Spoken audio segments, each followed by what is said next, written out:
El viento amargo de noviembre traqueteaba el cristal suelto de la ventana del puesto comercial Sendero de la Cima, mientras Ricardo Mendoza se sacudía la nieve de las botas. Los aromas familiares a cuero, café y tabaco se mezclaban con el olor menos agradable de los cuerpos sin lavar que buscaban refugio de la tormenta que se avecinaba. Harina, café, sal, escuchaba Ricardo al propietario, cuya voz sonaba ronca por el desuso. Instintivamente, giró su oído derecho hacia la conversación. El izquierdo, dañado durante la guerra, ahora era casi inútil. Un alboroto cerca de la estufa de leña atrajo su atención. Un hombre se tambaleaba ebrio, agitando papeles ante el dueño enrojecido.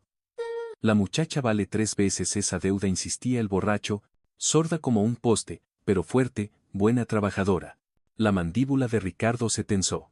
Había visto transacciones desesperadas en la frontera, pero vender a una persona cruzaba límites que incluso los asentamientos más rudos respetaban. El viejo oeste era un lugar de grandes desafíos y supervivencia, donde la ley no siempre alcanzaba a llegar a todas partes, y aunque existían puestos comerciales, la vida cotidiana era una lucha. Ella no está en venta, Montoya, escupió el dueño. Paga tus deudas como un hombre. Silas. El zorro Montoya se tambaleó hacia adelante, derribando una exhibición de productos enlatados. Entonces me llevaré lo que es mío de tu mercancía. Amenazó con una voz cargada de la desesperación y el hedor a whisky. Ricardo se movió sin pensarlo, interponiéndose entre los hombres. De cerca, el tufo a alcohol y la desesperación de Montoya eran abrumadores. Tu deuda, dijo Ricardo, sus ojos volviendo al libro de contabilidad. Yo la cubriré. Los ojos inyectados en sangre de Montoya se entrecerraron. ¿Y qué quieres a cambio de esa amabilidad? Un contrato de trabajo justo para la muchacha, legal y con testigos. El puesto comercial quedó en silencio. Ricardo sintió las miradas de todos ardiéndole en la espalda. Era un explorador y ranchero respetado, conocido por su rectitud, pero esta acción era inaudita. Tráela de la carreta, ordenó finalmente Montoya a un muchacho que holgazaneaba junto a la puerta. Minutos después, entró ella. No era la niña que Ricardo de alguna manera había esperado, sino una joven, quizás de 20 años, con el cabello rubio miel escapándose de una trenza práctica. Sus ojos ámbar examinaron la habitación con una inteligencia sorprendente, sin perderse en nada a pesar de no haber oído nada. Ricardo sacó una pequeña libreta de su bolsillo. He saldado la deuda de tu padrastro. A cambio, necesito ayuda en mi rancho. Salario justo, cuartos separados. Ella leyó su nota, la fatiga evidente en su postura. Tomando su lápiz, escribió con sorprendente precisión, condiciones. Conservo los libros de mi madre. Sin exhibición para curiosos. Algo en su mirada directa, la ausencia de autocompasión, resonó en Ricardo. Se encontró escribiendo más de lo que pretendía, 1 año, luego tú eliges quedarte o irte. Tu propia habitación con cerradura. Respeto los límites. Ella lo estudió, sus ojos catalogando detalles desde su rostro curtido hasta sus manos callosas. Finalmente, añadió, soy Isabel Valera. Mis libros son mi alma. No seré una carga. Ella regatea duro, murmuró Montoya con desprecio. La muchacha valdría más como espectáculo que como ama de llaves. La mano de Ricardo se cerró en un puño antes de controlarse. Redacte los papeles, le dijo al escribano, su voz más fría que el viento de las montañas. Mientras abandonaban el pueblo, la nieve arremolinándose alrededor de la carreta, Ricardo observó a la muchacha. Su contrato decía Isabel. Ella lo observaba con la misma evaluación cuidadosa. Se dio cuenta con una claridad inesperada de que ella lo estaba leyendo tan a fondo como cualquier libro, viendo quizás más de lo que él pretendía revelar. Por primera vez desde que perdió parte de su audición durante la guerra, Ricardo se encontró en presencia de alguien que entendía las complejidades de la comunicación sin necesidad de explicaciones. La revelación fue tan inquietante como convincente. 3 semanas del invierno montañés habían transformado el extraño acuerdo en algo parecido a una rutina. Ricardo se apoyó en el marco de la puerta del granero, el vapor de su café mezclándose con su aliento en el aire gélido, mientras observaba a Isabel con su yegua más asustadiza. La yegua había tirado a 2 domadores antes, sin embargo, permanecía tranquila mientras los delgados dedos de Isabel trabajaban los nudos de su crin. Sus movimientos eran deliberados, telegrafiando cada toque antes de hacer contacto. Las orejas de la yegua se movían hacia adelante en lugar de hacia atrás, escuchando, aunque Isabel misma no oía nada. Algo en la escena le oprimió el pecho a Ricardo. Había contratado ayuda antes, pero nunca había presenciado una comprensión tan intuitiva de los animales. Ella tiene un don, dijo la voz de don Esteban, el viejo talabartero, uniéndose a él. Me recuerda a los susurradores de caballos que conocí durante la guerra. Ricardo asintió, volviendo inconscientemente su buen oído hacia don Esteban. Ella los lee mejor que la mayoría los oye. Dentro de la cabaña esa tarde, los troncos de pino crepitaban en la chimenea mientras Ricardo revisaba los libros de contabilidad. Los libros mostraban una mejora marginal desde la llegada de Isabel, las comidas rendían más, los suministros estaban organizados de manera más eficiente, los días de trabajo eran de alguna manera más productivos. Una pequeña pizarra apareció junto a sus cifras. Isabel había escrito: se acerca tormenta. La cerca del pastizal norte necesita reparación. Ricardo levantó la vista, momentáneamente sorprendido. ¿Cómo sabes lo de la tormenta? Ella se tocó la nariz y luego señaló su rodilla izquierda, la vieja herida que le dolía antes de que cambiara el tiempo. Él no se lo había mencionado a nadie, sin embargo, ella lo había observado. La cerca puede esperar, replicó él, asegurándose de que ella pudiera ver su rostro claramente, demasiado peligroso solo. La expresión de Isabel se agudizó. Escribió rápidamente: no solo. Juntos. Antes de que pudiera responder, un golpe urgente interrumpió. Don Esteban estaba en la puerta, el rostro surcado de preocupación. Betsy está pariendo, algo anda mal. La vaca yacía forcejeando en el granero, su parto detenido. Ricardo había ayudado a parir terneros antes, pero la angustia de Betsy le alarmó. Mientras se remangaba, Isabel apareció con agua caliente y paños limpios. Durante horas trabajaron en silencio orquestado, Isabel manteniendo a la vaca tranquila con suaves toques a lo largo de su cuello, Ricardo recolocando al ternero en mala posición. La comunicación fluía sin palabras. Un gesto, una mirada, herramientas pasaban antes de ser solicitadas. Cerca del amanecer, 2 terneros gemelos yacían a salvo, Betsy exhausta pero viva. Ricardo se desplomó contra el establo, las manos en carne viva por el esfuerzo, observando a Isabel revisar cada ternero con cuidado metódico.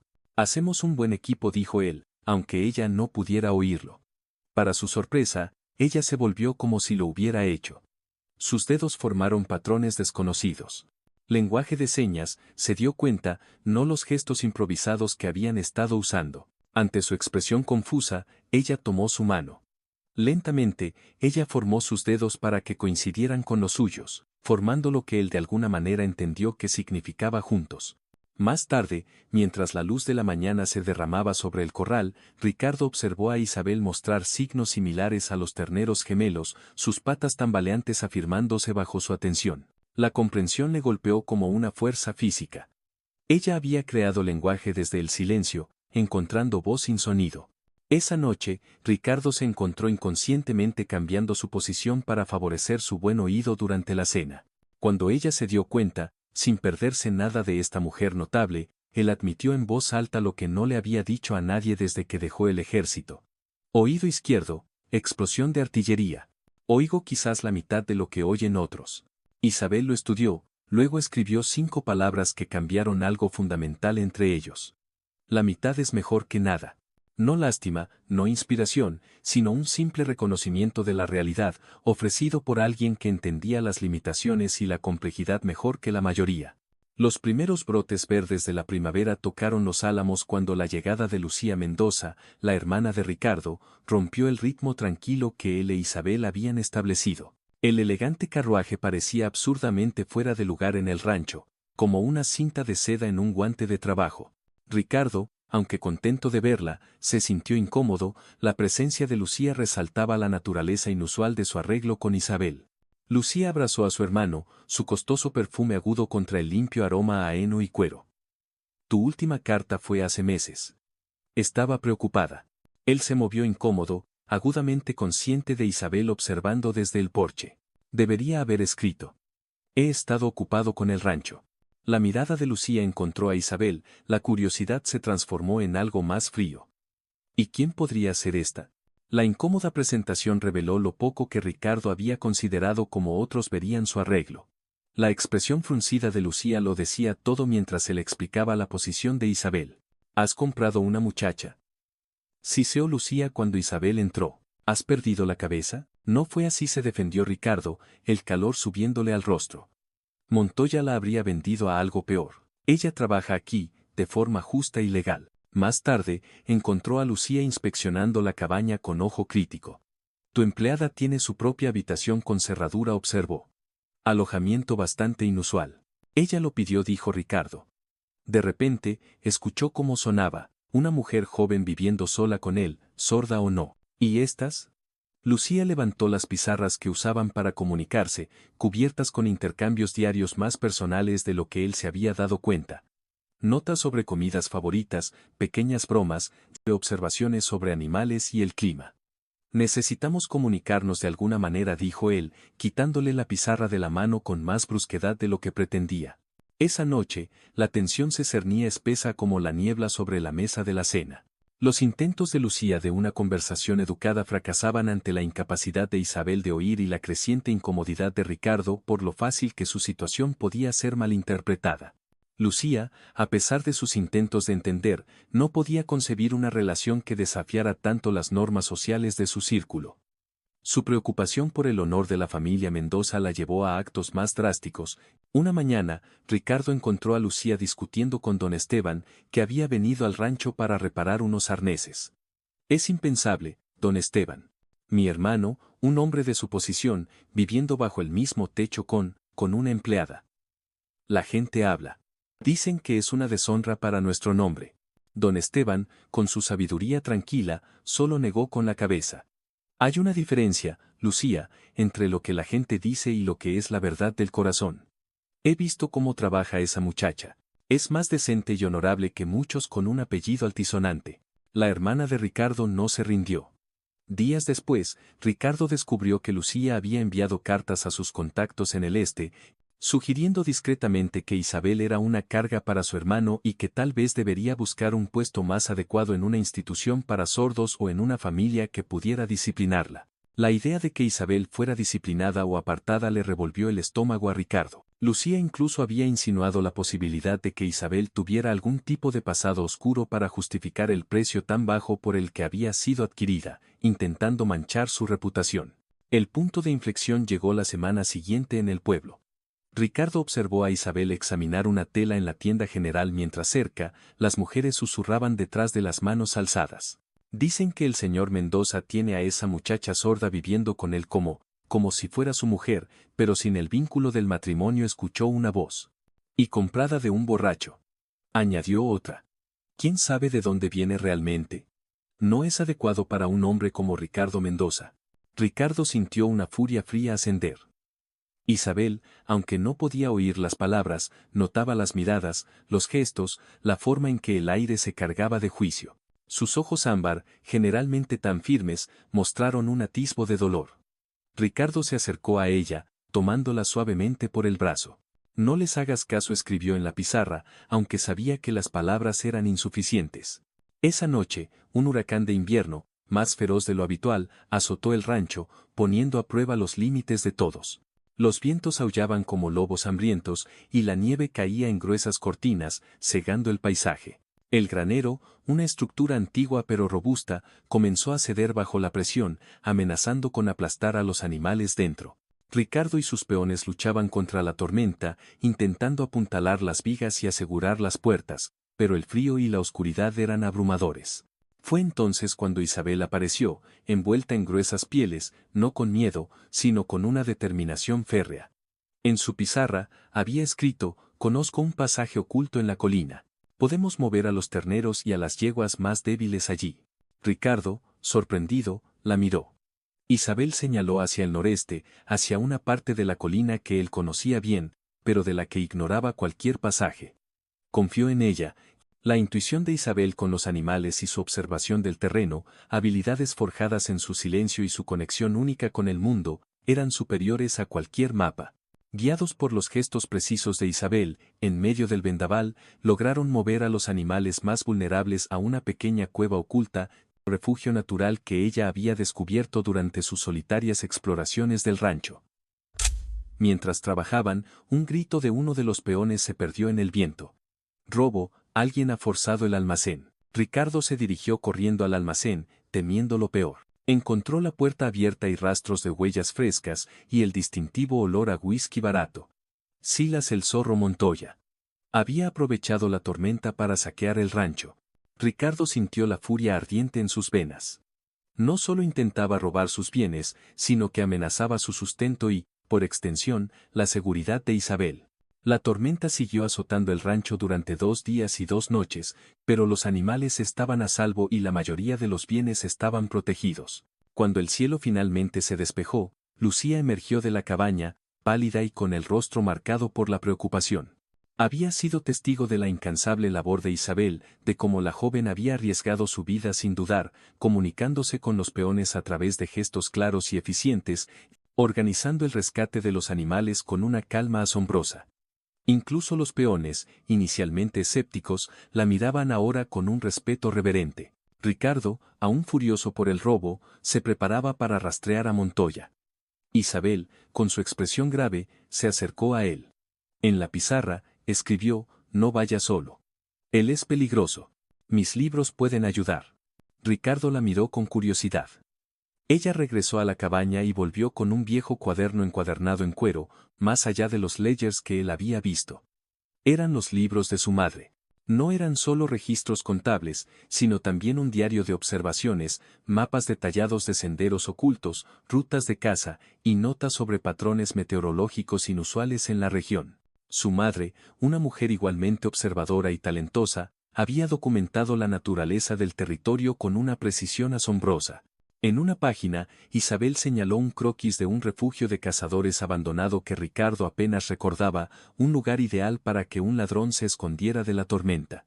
Junto a él, un dibujo de una marca inusual de botas que su madre había notado en un encuentro con un trampero furtivo.